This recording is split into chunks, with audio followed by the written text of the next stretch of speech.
So আজ করব area of triangle. So আমরা জানি এরিয়া অফ ট্রায়াঙ্গেল হচ্ছে half base into height, but এখানে কোঅর্ডিনেট জিওমেট্রির ক্ষেত্রে এরিয়ার ফর্মুলাটা অন্যরকম হবে। সো এই ক্ষেত্রে এরিয়ার যে ফর্মুলা আছে সেটা হচ্ছে, এরিয়ার ফর্মুলা হচ্ছে half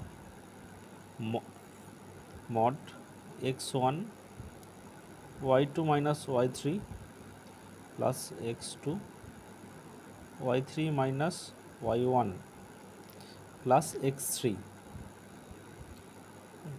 y1 minus y2 square unit. So এটা একটা মড সাইন, এই মড সাইনের মধ্যে এর ভেতরে যে ভ্যালুটাই আসবে না কেন সবটা আমার পজিটিভ ভ্যালুই নেবে, কারণ এরিয়া কখনো নেগেটিভ হয় না। এটা একটা বড় ফর্মুলা ট্রায়াঙ্গেলের এরিয়া, কারণ ট্রায়াঙ্গেলের এরিয়া দিয়ে অনেক কোশ্চেন এক্সামে থাকছে। সো এটা আমার ট্রায়াঙ্গেলের এরিয়ার হলো। এবার নেক্সট যেটা হচ্ছে সেটা হচ্ছে equation of circle. Equation of circle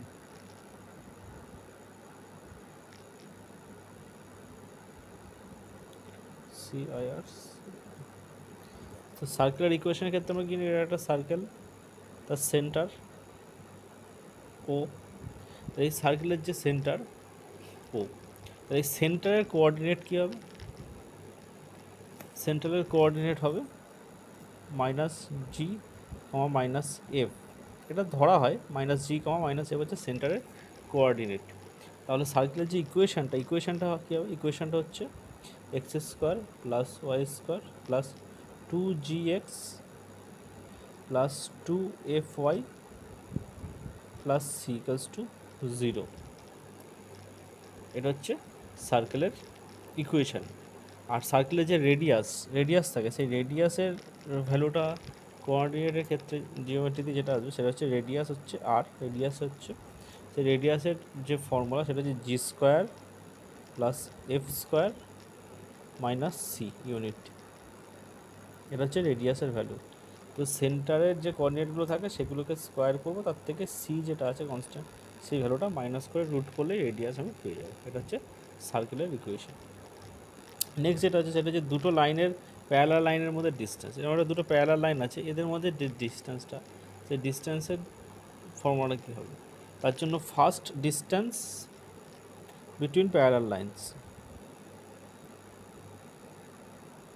distance between parallel lines. Parallel লাইন্সে এটা হচ্ছে সিম্বল, এরকমভাবে লেখা মানে জানবো আমরা যে দুটো স্ট্রেট লাইন, সেই দুটো স্ট্রেট লাইন প্যারালাল আছে। তাহলে সেই দুটো স্ট্রেট লাইন আছে, তো দুটো স্ট্রেট লাইনের জন্য আমার দুটো ইকুয়েশান লাগবে। তাহলে ফার্স্ট ইকুয়েশান যেটা সেটা হচ্ছে a1x plus b2y plus b1y plus c1 equals to 0, আর এটা হচ্ছে a2x plus b2y plus c2 equals to 0। এটা হচ্ছে স্ট্রেট লাইনের ইকুয়েশনের ফর্মুলা। একটা এক্স থাকবে, ওয়াই থাকবে, আর একটা সি থাকবে। এক্সের coefficient a1, y coefficient b1, same as এই দুটো স্ট্রেট লাইনের ফর্মুলা। এই দুটো স্ট্রেট লাইন প্যারালাল আছে, তাহলে এই দুটো প্যারালাল লাইনের মাঝখানে যে ডিস্টেন্স, এটা হচ্ছে ডি, যদি ক্যাপিটাল ডি ধরা হয় তাহলে সেই ডিস্টেন্সটা হচ্ছে c1 minus c2 divided by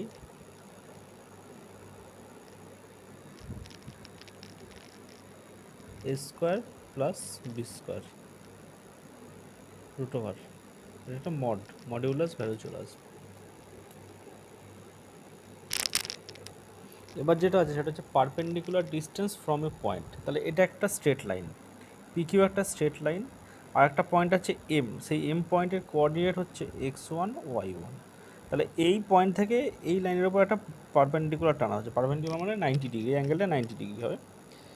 এই এম আর এন, এই M R N sorry M N, এই ডিস্টেন্সটুকু কতটা হবে সেটা আমাকে, তার জন্য একটা ফর্মুলা আছে।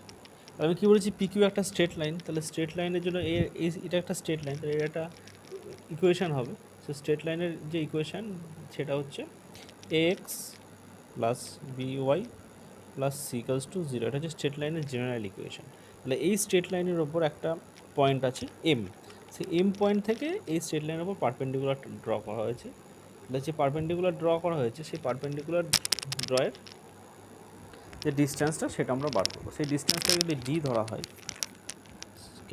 ডি ধরা হয়, তাহলে সেই ভ্যালু হচ্ছে a x1 plus by1 plus c divided by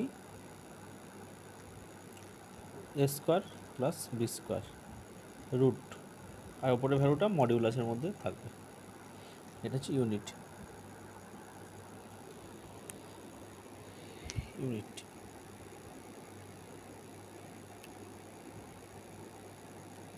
এটা হচ্ছে perpendicular distance from a point of A straight line. তো এই কয়েকটা টাইপের ফর্মুলা আছে, এই ফর্মুলাগুলো একটু রিভিশন করো, মনে রাখতে পারলেই বাকি যে এক্সামে যে অঙ্কগুলো আসে সেগুলো ইজিলি করে দেওয়া যায়, খুব একটা কঠিন হয় না অঙ্কগুলো। বাট ফর্মুলাগুলো ভালো করে প্র্যাকটিস করাটা খুবই দরকার, কারণ অনেক শর্টকাট ট্রিক্স অনেক কিছু জানতে পারি ফর্মুলা ছাড়াও। বিশেষ করে ট্রায়াঙ্গেলের যে এরিয়াটা আছে ওটার ফর্মুলা ছাড়াও অনেক শর্টকাট ট্রিক্স অঙ্ক করা যায়, কিন্তু আমি বলবো ফর্মুলাটা মুখস্থ করাটা খুব দরকার আর মনে রাখাটাও খুব দরকার, কারণ অনেক সময় এই শর্টকাট ট্রিক্স মনে থাকে না। বেসটা খুব স্ট্রং হলে তোমাদের কোনো ফর্মুলায় আটকাবে না।